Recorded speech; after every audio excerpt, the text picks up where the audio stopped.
The first time I realized my business was a real business was when somebody just paid me instantly for my services. No negotiating, no if I could do it cheaper. They just paid instantly. And I remember the gig perfectly. It was a big mansion house party gig, pool in the backyard, 5-piece band, a total this is a real event kind of vibe. But the bigger moment wasn't even the gig, it was what happened before the gig. Because that was the first time that I stopped chasing people's budgets and I started just setting my own. But what I didn't expect was that one decision didn't just change my pricing, it completely changed how I thought about the band. And it turned into a blueprint that helped me scale from 1 gig a month to 3 to 4 gigs per day. So early on in my career, I wasn't running a business yet. I was just taking gigs. I just wanted to be booked. I wanted to stay busy doing music,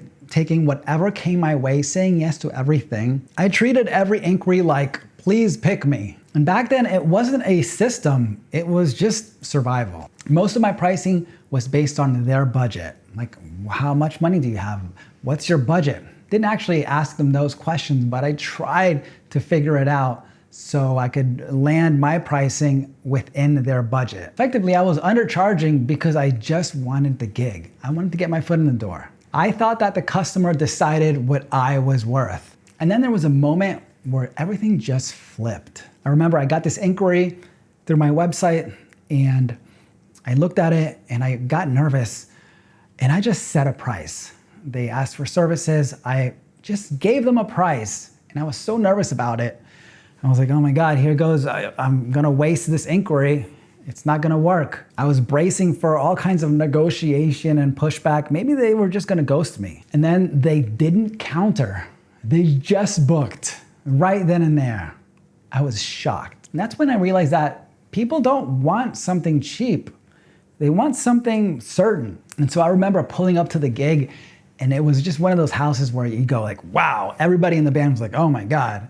It had so many rooms. It had a pool in the back and we were set up in the back next to the pool and it was a whole vibe. Like we've never done anything like that. And we had this very professional energy, like we're here to do our job, they're paying us what we're worth, and we're gonna totally crush it, and it was amazing. It didn't feel like a side hustle gig, it felt like my company was arriving to put on a show. And so looking back at that, I realized that a business is control plus repeatability.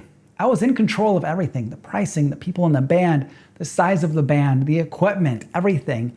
And at that point, I started having a blueprint. I knew all my payroll costs. I knew all my overhead costs. I knew my profit margins. And so the moment that I could predict the numbers, I knew that I could build a machine. And so moving forward, I had this mental checklist that I went through before every event, every gig. What do I pay the musicians? What's my minimum profit? What are my overhead costs? What's the market willing to pay? What price point makes this worth it? It wasn't a random thing anymore. It was just pure math. And so once it's all predictable, you can scale it.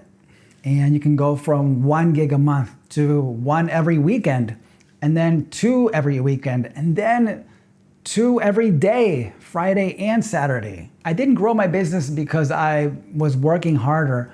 I grew it because I had the right model. I had the blueprint. And so I stopped being that guy just trying to make extra money. And I became a businessman. That was really empowering.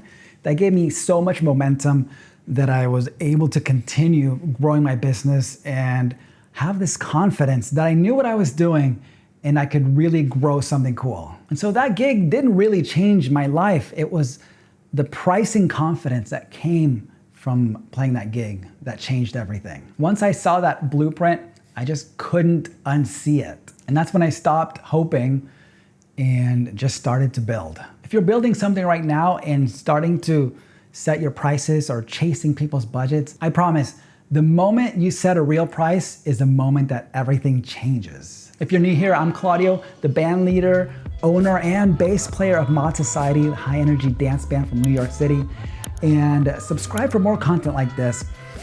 And then check out this video where I talk about the moment I stopped thinking like a musician. I'll see you guys in the next one. Peace.